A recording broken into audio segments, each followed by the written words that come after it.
Hello, everyone, and welcome to the Gives in the Bank Recruiting Podcast brought to you by BuckeyeScoop.com. I'm Marc Givler, joined by Bill Greene as always. We are past the halfway point now on the Scoop100 countdown. We're going to be counting down 50 through 41 on this episode. So buckle up here as we hit the home stretch, get a little bit closer to the 5-star territory. As always, I broken record on this. We're still all 4 stars this episode, but we are getting closer to 5-star territory now. But a lot of Ohio State flavor in this 10 prospects list. So I think everyone's going to be very interested to listen to this one. Got a lot of insight here to provide on some of the Buckeye targets. And we come right out of the gate with Zion Branch, a 4-star safety out of Bishop Gorman in Las Vegas, a major Ohio State safety target. A lot of different opinions on Branch and kind of where that one stands. Bill, kind of take us through this one and kind of where you see things playing out with Zion Branch and what he brings to the table. We usually look at these and we think, well, he's moving the linebacker. I don't care what coaches tell him, but I don't think so with this kid. I think he's a safety, and I think he stays there. The recruiting is, OSU, Oregon, USC. I really like where USC's positioned here, and we'll see. We'll see where it goes. You get him on campus and you never know, but I would not have OSU as a favorite for this guy. I don't know how you look at that, but, I like him. I would take him and, get him on campus, see what happens. Yeah, I've always felt they were kind of in it, but I've never felt as good about Ohio State here as, maybe someone like Xavier Nwankpa. I've always thought Nwankpa was maybe a better opportunity for Ohio State than Branch. Right. Not that Ohio State can't land Branch, just, like chances a little better with Xavier Nwankpa. I think it's going to be difficult to pull him this far, but, supposed to get a visit here in June, coming in on a big recruiting weekend. We'll see what happens from there. I think he really fits what they want to do in the secondary with his size and range. Gives you a lot in run support as well. I know there may be some concern about the frame. To me, he looks plenty athletic enough to stay at safety. The way he runs, the way he moves. So we'll see. I tend to agree. I think, you put a gun to my head right now, USC. But visits could certainly, I think he's kind of an impressionable kid. So I could see visits, kind of throwing that one into some chaos, but, we'll see how that goes. Okay. Like we're coming right off the bat here with 3 Ohio State targets of varying degrees here, but number 49 is another guy that Ohio State's pretty interested in. And that's defensive end Marvin Jones Jr. from American Heritage in South Florida.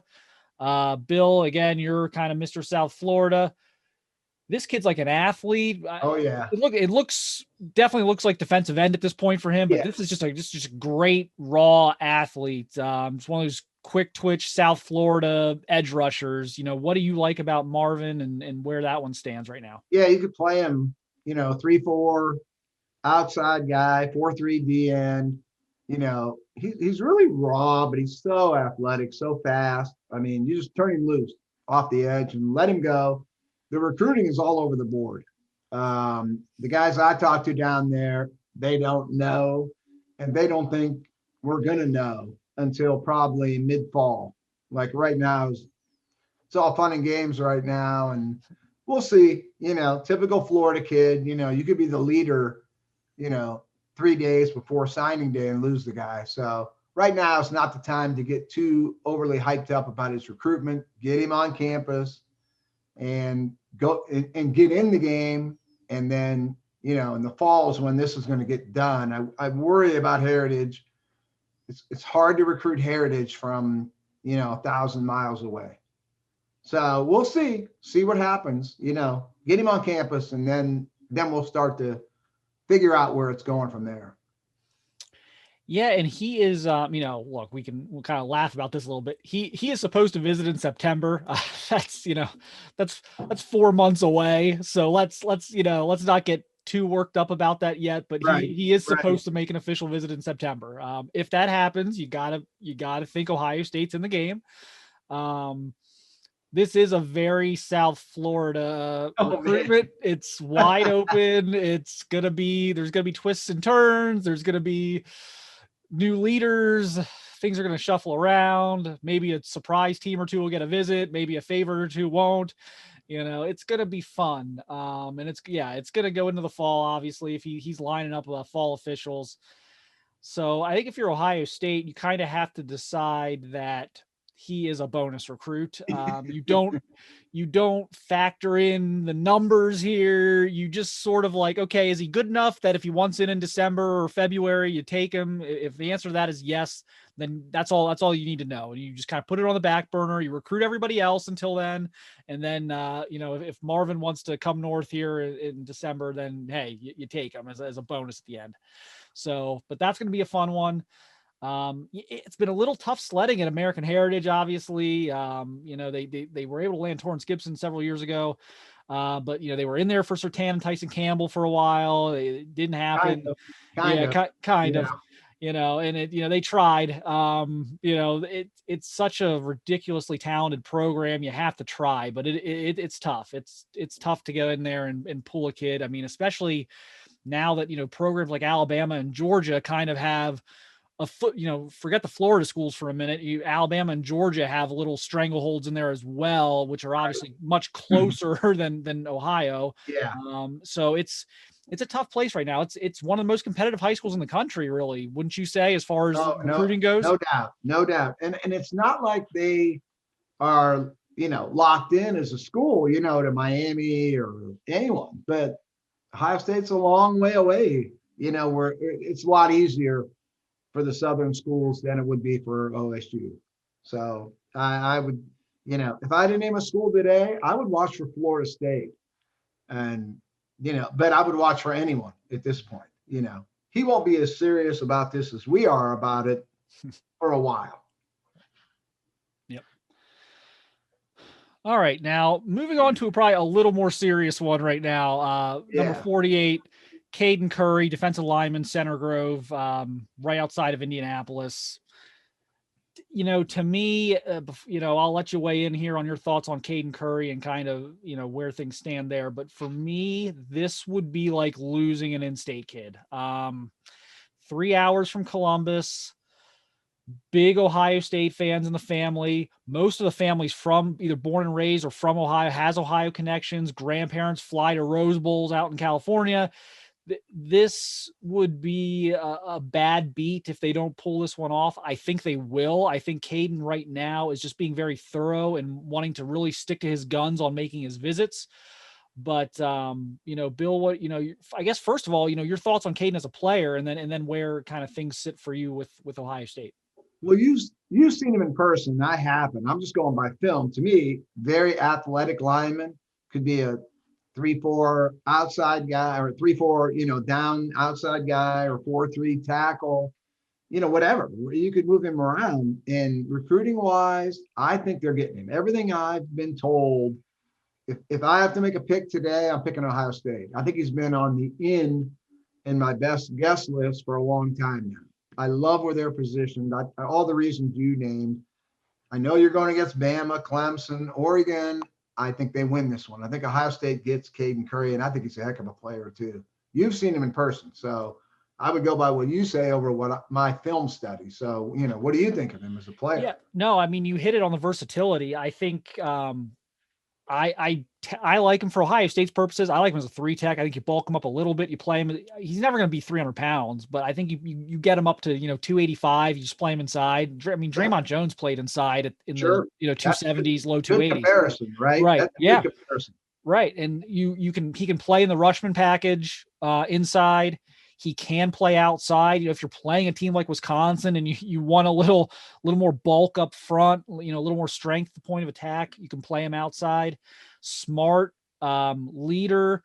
When they were going through all the COVID stuff last offseason, he was basically running team workouts. They were meeting at a park, and I was there. He had like 50 kids out doing all the drills the coaches would have done with them. So he's a future captain type material. Really was a game wrecker when I saw him play. I got down there early and watched him last season. He had a touchdown. He like blocked a punt. He had a couple of sacks. He very disruptive player. And yeah, I think, you know, I threw out the Draymond Jones body type. Probably. I think that's a decent comparison there. I think he will be a Buckeye. I just think he's being very thorough. You know, again, it's kind of a stock term, you know, your high conviction stocks. This is one of my high conviction picks for Ohio State. Of the guys who are still out there, this would be among my highest conviction players who end up at Ohio State. Now Keontae Goodwin was in that group at one point, so you know you never know what can happen. Me too. And Notre Dame is working that one hard, and that's obviously a kid that would fit in great in Notre Dame's defense too. So that's, I think, the biggest one to watch, along with Alabama right now. But I think they'll get him. Like I said, think he's a solid high 4-star. You know, does he have like those freakish measurables to move up to 5-star? I don't know. I don't know if I would go that high on him, but I think I like him right here in the middle of the top 100. I think he's a safe pick. I think it would be a stunner if he wasn't a good college player. I really, really feel that way. All right. That brings us, this is kind of an interesting one. Not really an Ohio State guy, but Malik Cilia, Katy, Texas, defensive end, committed to Texas A&M. We've seen Ohio State get in on a lot of these top Texas guys. They never really did much here. Probably just a kid that kind of grew up close to Texas A&M and was probably just kind of a lock there the whole way. Bill, what do you see out of Malik on film? Because I think this was a guy that you and I both needed to kind of fill some gaps on. Yeah, I love what I see on film. 6'6", 230, committed to A&M. When I watch him, to me, he looks like a Bama defensive end. And this is the kind of guy Jimbo needs. If you're going to beat Bama, you better get more guys like this. Okay, if he was committed to Alabama, it wouldn't surprise me because he fits with what they want to do. Georgia, Bama, those type of D linemen. So I love this kid. I mean, I think he's really special. Got a chance to be a heck of a player. Yeah, I think this is someone, we're getting in that range now where we're not far from the 5 stars. We're pretty close. Yep. And I would say this is a guy who has the physical profile to potentially play his way to 5-star status if he has a great senior season. Yep. Because I think the measurables are there for that. I think he's kind of the prototype body that you're looking for. Yep. And so he continues to progress. That's a guy I could see, again, wouldn't need to move up that far. We're probably talking, 10, 15 spots at this point. By the time the dust settles in February, I would think we'll have at least 35 stars by February. Yeah. Doesn't need to move up that far. Okay. Another interesting player, a committed guy, Malachi Starks, athlete, Jefferson High School in Georgia, committed to Georgia, another SEC guy. Your thoughts on Malachi? Yeah. I mean, I think Georgia is in position to have the number 1 class this year and have an amazing class. They're in on everybody. They've got a lot of commitments. This kid, I mean, a 10'8" athlete, 6'1", 200 pounds. To me, he ends up an outside backer. I don't know if he thinks that, but to me, when I watch him on film, that's where I'm putting him. He might think he's a receiver or a safety or something. To me, he's an outside linebacker that can come off the edge. You don't have to take him off the field. Cover running backs, tight ends. I mean, that's how I see him. Just an amazing athlete. 10'8" guy at his size, that's flying. So I would take him in a minute on my team. Yeah, I think he's not quite as tall and long. But I think he's a better football player at this stage. But there's a little bit of I think he's kind of what Ohio State wants Craig Young to be. Yeah. I think that's kind of what I see when I look at him. Yeah, agree. He's not quite 6'3" like Craig is, but I think that's the hope. Ohio State's hoping that Craig develops into this type of guy. I think, like I said, I think Malachi's a little further along his development. Craig just played, receiver, and he was so far removed from being a linebacker in high school that it's taken him, I think, a little longer than it'll take this kid.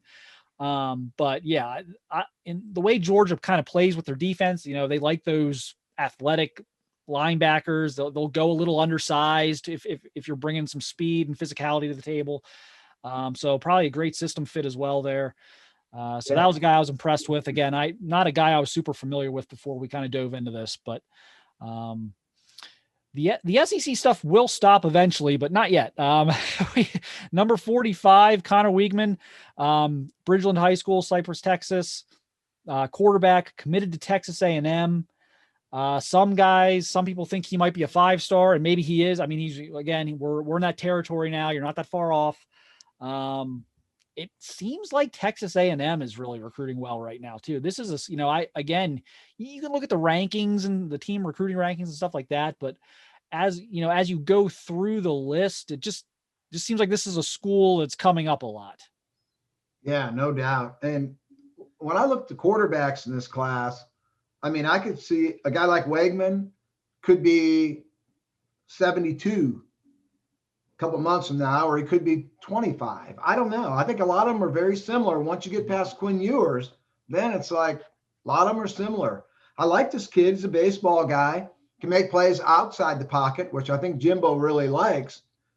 So, not super measurable guy at all, just a winner. And I like him, but I could see us dropping him. I could see us moving him up. We'll have to see more of him. We'll see. But I think a lot of these quarterbacks, they're in the same bucket. They're in the same group, and they're hard to differentiate from. Yeah, I'm kind of having the same problem with the quarterbacks as we kind of talked about in previous stuff with the receivers, where it's like, what separates the number 2 or 3 receiver in the country from the number 12, or 8 receiver in the country. And I'm finding that with the quarterbacks as well. I think, Ewers, yes. And then, from there, it's, if you want to go with the high upside, prospect, maybe you're looking at a guy like, Malik Murphy, but, or if you want to go safe, maybe you're looking like a Gunnar Stockton. I mean, there's a lot of different guys out there. And so it's kind of like one of those things, kind of whatever your flavor is. All right. 44, probably, another corner. We keep talking about these corners, and here's another one. Jaden Lucas, Malden, South Carolina. Gosh, how are we just going to keep finding corners in this class? I mean, it's wild. What do you what do you see in Jaden here? He's a guy that, some people might think is a 5-star. Oh yeah. He's got elite measurables. He's probably going to Clemson. Obviously they've done a great job recruiting that position over the years. Is this another kind of 1st-round type of guy out of Clemson if he ends up there? I know he hasn't committed there yet. Yeah, I think he's going there too. I think you're right. I mean, length, hips, he's physical, he's fast. I mean, is he that far off of Will Johnson, Damani Jackson, Denver Harris? This could be a guy that's 44 today and he's 20, a little further down the road. This kid's elite. I mean, he can play. He can play for anyone in the country. And if he's a 1st-round pick in 4 or 5 years, it's not going to surprise me. There's nothing not to like with this kid. I mean, and he's probably a guy, if you and I had seen him in person at a camp or something, we'd probably be higher on him right now. So I would love to see this guy in person. I think he's really, really good. Yeah, and he's kind of in no man's land there. I mean, he's not playing at a big Florida school, a big Georgia powerhouse, Texas, California. So I think that has maybe limited evaluation opportunities for people like us to kind of go see him. And that may be working against him here. But yeah, that's another guy. When I looked at him, like, oh boy, we could have maybe went in the 20s here. Yeah. So definitely a lot of upside there.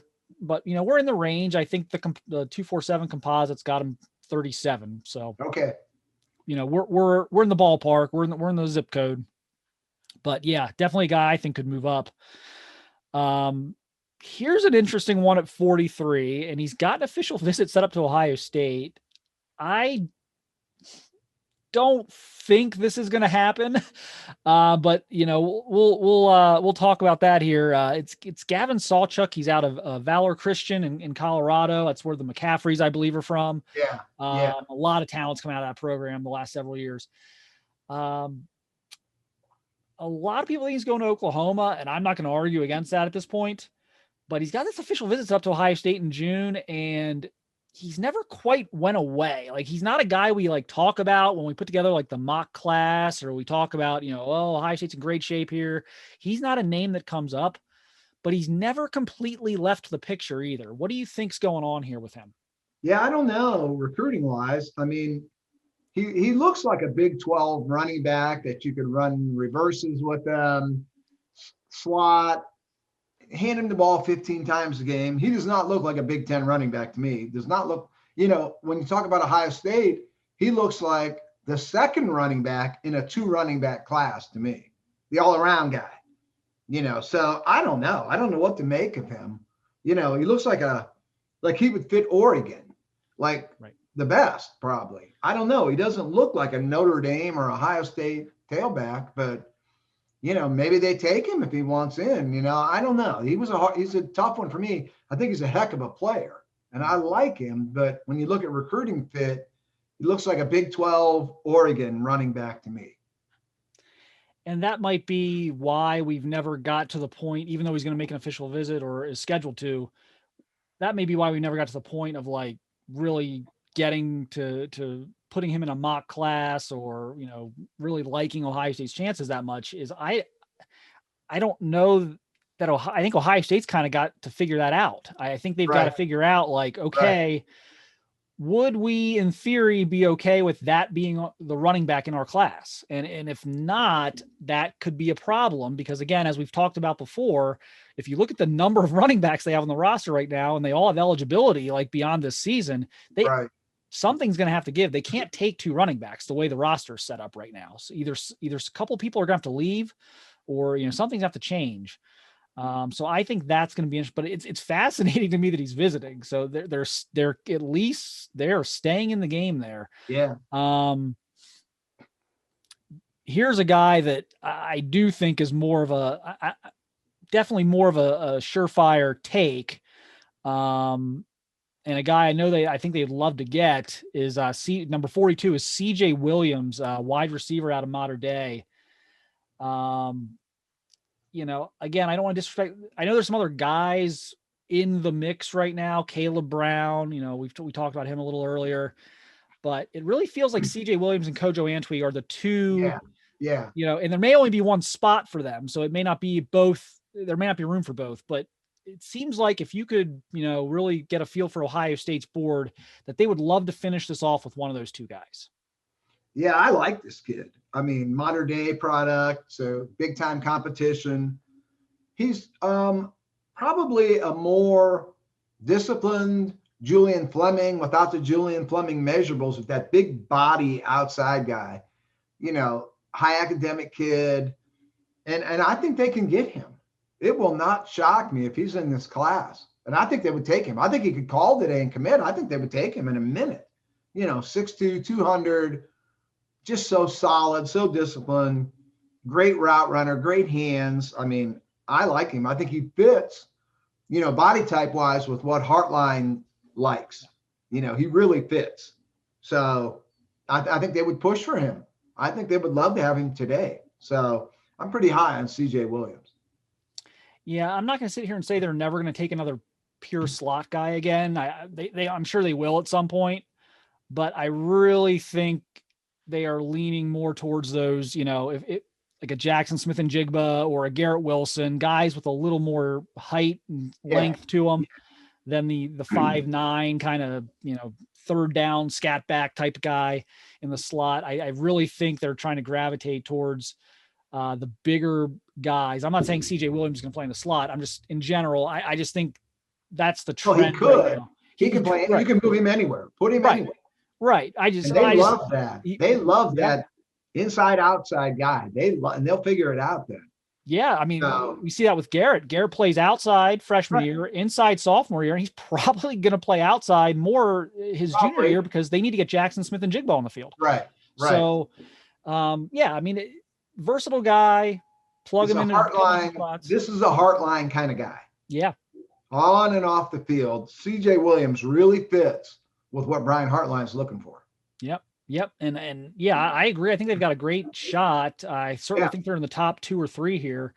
Yep. You know, it's funny. Their recruiting at Mater Dei has been so weird. You know, we watched them play the game with Rajon Davis there last year, came up, you know, just short. They kind of walk away from Jalen Davies a little bit when they probably could have got him last summer. They're trying to get CJ Williams. They've tried to get some other kids in the past. Can they break through here? I feel like this would be an important breakthrough. You know, I'm not a huge fan of like the whole like pipeline thing. I think that gets a little overplayed. But if there's one program in America right now that you want to be in the good graces of, I think it's Mater Dei. And Right. I had someone tell me the other day that they're, you know, we're getting way ahead here, but someone told me the other day they've got like 16 kids in 2024 that are probably going to be D1 kids. It's going to be, it might be their best class to date in terms of the depth of prospects. This is a school you want to, I really think, I said, I don't like playing the pipeline game. I think you have to play it here. If you can get one of these kids, I think you have to do it. Yeah. I mean, if you look at Rajon Davis, had last year been a non-COVID normal year, would Ohio State have landed him? Possibly. I think it's the very possible. The true official visit. Oh, he would have definitely done the true official. Oh. He probably would have visited twice because he probably would have like flown out for a game. Yeah. You know, his parents love doing that. They flew him all over the place. Right. So they would have done that. They probably would have flew him out for a game or a summer visit or something, and then come back for the official later. They would have had all sorts of opportunities there. And you and I both knew that we weren't sure if Ohio State was going to pull it off, but we both knew pretty early on that this LSU thing wasn't feeling right. Right. And so, geography won there. And, they're still kind of looking to break through here at Mater Dei, but, maybe this will be the one. Could be. Won't surprise me at all. All right. Last guy on the list for this episode, Dalen Everett, another corner, IMG Academy. Big athlete. Now, is Dalen a corner though? Because there's a lot of guys here I'm certain are corners, even though they're 6'1", 6'2". Is Dalen a corner or is Dalen a safety? I don't know. I mean, he's something. Yeah. He's somebody I want on my team. He's got length, he's got hips, he's physical. You look at their recruiting list, Georgia, Clemson, he fits. If you're a big time program right now and you're not getting a big time corner in this class, there's something wrong with you. Yeah. As we've done this and been forced to dig into these guys, I'm seeing big, tall defensive ends all over the place. Corners, long arm, tall corners all over the place. Tall, long offensive tackles all over the place. So if you're a big time program and you're falling short in one of those areas, there's something wrong, because those guys are out there more than those three positions, more than in any year that I've seen in the last 4 or 5 years. Go get a D end, a left tackle, and a lockdown corner, because they're there this year for the taking. And this kid, man, I like him. You've seen him in person, right? Down at IMG. I've seen him in person too. I mean, I actually did not really get a good look at him. Oh, okay. So I have not. I had to go to the film on this one. I've seen him. I like him. Yeah. I do wonder if he's a corner or a safety, but I don't think, I wouldn't agonize over that. I mean, at his size and athleticism, he's a great defensive back prospect. I love the physical stature, the build. He's really impressive. I think he's big time, and another guy could maybe be a 5-star at some point. It's I think maybe 2017 would be the last time I would look and see all these corners. That was like Okuda, Darnay Holmes, Sean, that whole group. There was a ton of guys that year. It's been a really long time. I mean, all these guys are 6'1". It's crazy. It's really impressive. I think there are years where there's maybe only 3 or 4 of these guys nationally, and everyone's fighting for those same couple of guys. And it's like, there's 5 or 6 programs that get kind of left in the cold and don't get a guy like this. Right. And then this year it's like, okay, like you said, should be enough to go around. So We'll No see doubt. we'll see how this all plays out with these guys. I think there's going to be a kind of a domino effect at some point when some of these other guys start coming off the board and kind of, seeing where, what impact that might have on some of the rest of the pack. But it's very interesting, and it's not going to stop. Spoiler alert: there's more corners coming here. The next 40 guys, as we get into the top 40, there's going to be several more corners here. I mean, it's just wild. I don't think I've seen anything like it depth wise, but definitely impressive. All right, well, that's going to do it for this episode. We will be back very shortly. We're going to have 40 through 31 next, and that will again have some very intriguing players in terms of Ohio State. A lot to talk about there, so we'll look forward to that. And thanks for sticking with us, and we'll see you soon.